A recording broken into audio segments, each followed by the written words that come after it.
أعوذ بالله من الشيطان الرجيم. بسم الله الرحمن الرحيم. ياسين والقرآن الحكيم إنك لمن المرسلين على صراط مستقيم تنزيل العزيز الرحيم لتنذر قوما ما أنذر آباؤهم فهم غافلون لقد حق القول على أكثرهم فهم لا يؤمنون إنا جعلنا في أعناقهم أغلالا فهي إلى الأذقان فهم مقمحون وجعلنا من بين أيديهم سدا ومن خلفهم سدا فأغشيناهم فهم لا يبصرون وسواء عليهم أنذرتهم أم لم تنذرهم لا يؤمنون إنما تنذر من اتبع الذكر وخشي الرحمن بالغيب فبشره بمغفرة وأجر كريم إنا نحن نحيي الموتى ونكتب ما قدموا وآثارهم وكل شيء أحصيناه في إمام مبين واضرب لهم مثلا أصحاب القرية إذ جاء المرسلون إذ أرسلنا إليهم اثنين فكذبوهما فعززنا بثالث فقالوا إنا إليكم مرسلون وما علينا إلا البلاغ المبين قالوا إنا تطيرنا بكم لئن لم تنتهوا لنرجمنكم وليمسنكم منا عذاب أليم قالوا طائركم معكم أئن ذكرتم بل أنتم قوما مسرفون وجاء من أقصى المدينة رجل يسعى قال يا قوم اتبعوا المرسلين اتبعوا من لا يسألكم أجرا وهم مهتدون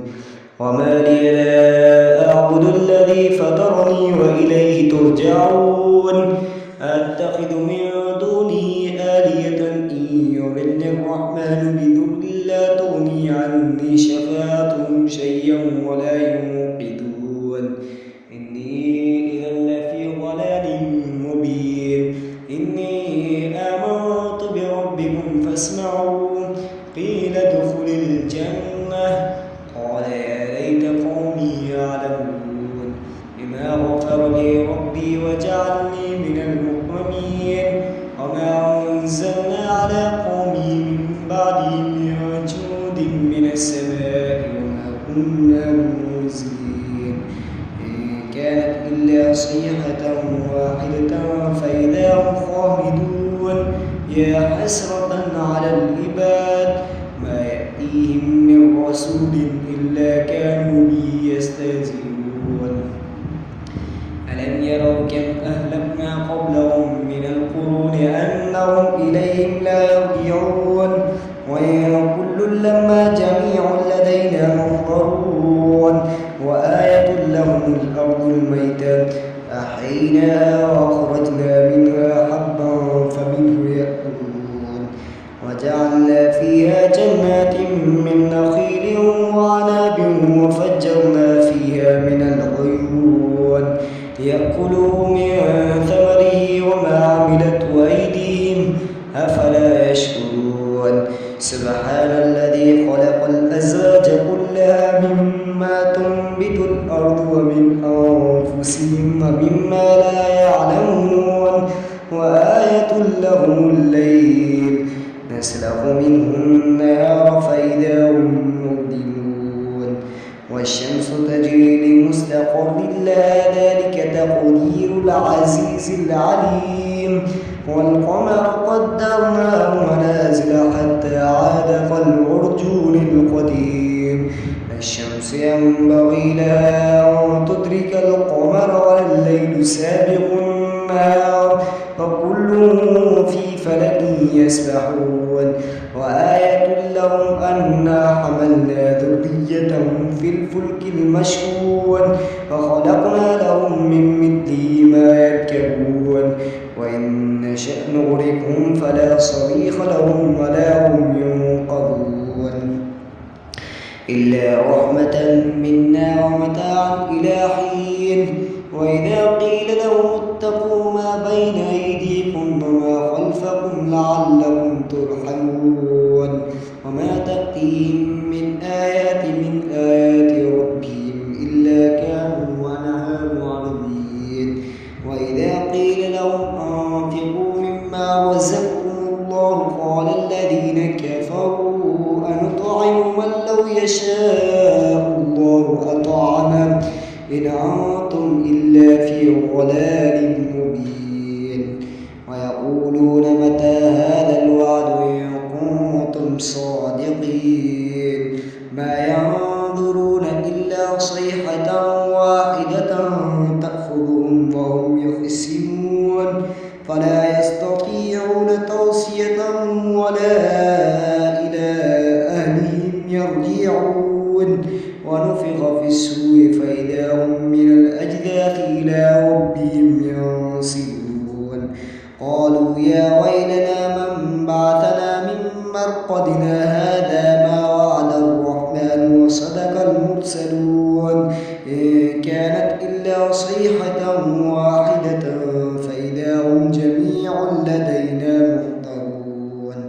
فاليوم لا تظلم نفس شيء ولا تجزون إلا ما كنتم تعملون إن أصحاب الجنة اليوم في شغل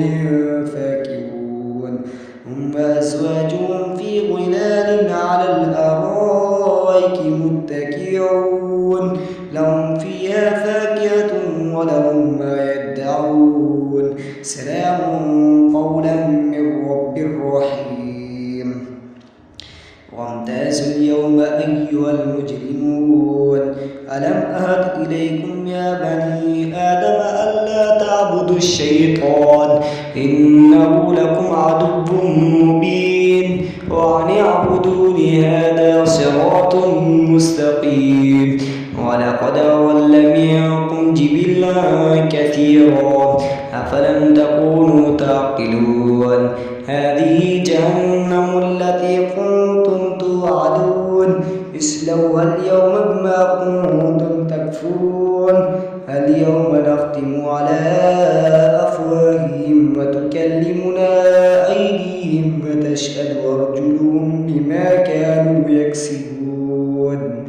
ولو نشاء لطمسنا على أعينهم فاستبقوا الصراط فأنى يبصرون ولو نشاء لمسخناهم على مكانتهم فما استطاعوا مضيا ولا يرجعون ومن نعمره نكسه في الخلق أفلا يعقلون وما علمناه الشعر وما ينبغي له إن هو إلا ذكر وقرآن مبين لينذر من كان حيا ويحق القول على الكافرين ألم يروا أنا خلقنا لهم مما عملت أيدينا أنعاما فهم لها مالكون وذللناها لهم فمنها ركوبهم ومنها يأكلون ولهم فيها منافع ومشارب أفلا يشكرون واتخذوا من دون الله آلهة لعلهم ينصرون لا يستطيعون نصرهم وهم لهم جند محضرون فلا يحزنك قولهم إنا نعلم ما يسرون وما يعلنون أولم ير الإنسان أنا خلقناه من نطفة فإذا هو خصيم مبين وضرب لنا مثلا ونسي خلقه قال من يحيي العظام وهي رميم قل يحييها الذي أنشأ أول مرة وهو بكل خلق عليم الذي جعل لكم من الشجر الأخضر نارا فإذا أنتم منه توقدون أوليس الذي خلق السماوات والأرض بقادر على أن يخلق مثلهم بلى وهو الخلاق العليم إنما